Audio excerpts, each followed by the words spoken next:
Shalom, and welcome to another Daily Bread series. I'm so blessed that you have joined me today. Let's get into today's word, shall we?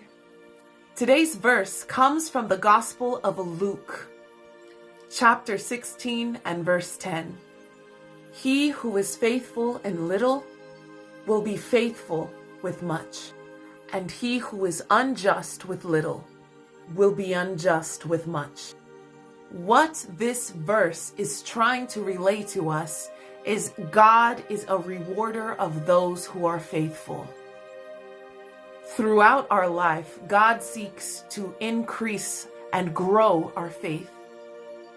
As you well know, according to God's track record, He continually positions His people in a place where we are forced to trust Him.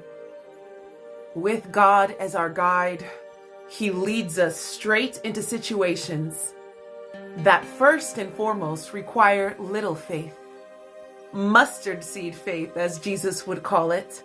Then He will take you into situations that require more and more and more faith.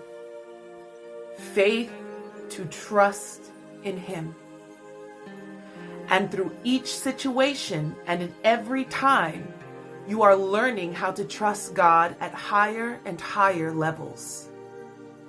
And through this process, God reveals more and more of Himself to us.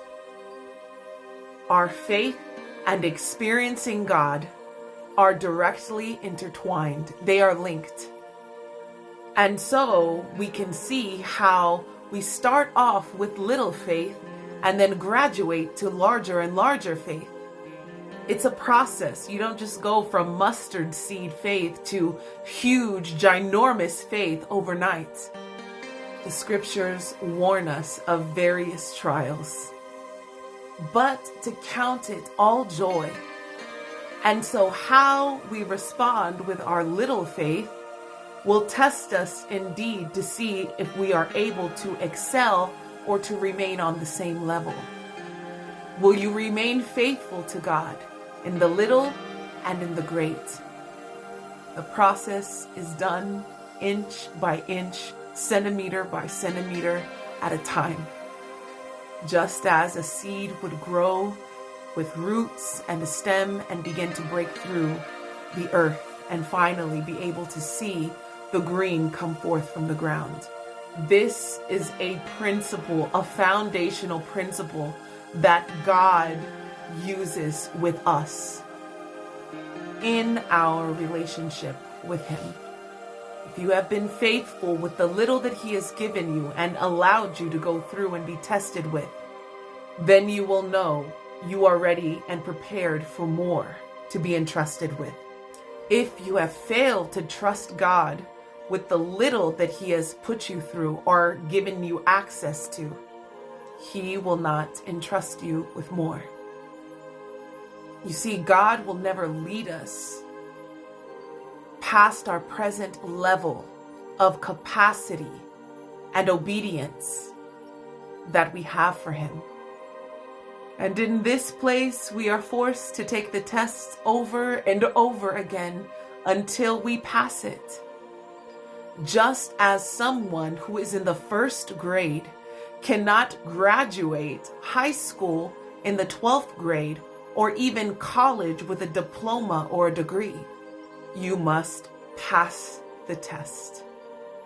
So our God will continue to put us through these testings where we were caught unfaithful in a moment where we should have had faith, until we are prepared to trust Him and move on. Let us not forget Israel and how they were unwilling to trust God to lead them into the promised land.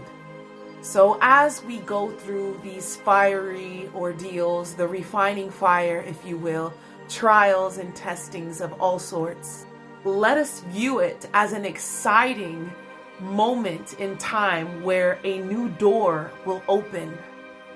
An opportunity, if you will, to know God even deeper and more intimately.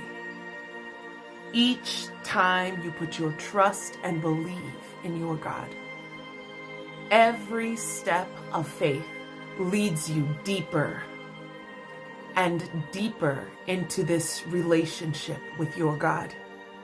It's an open invitation. Are you ready to walk by faith and not by sight?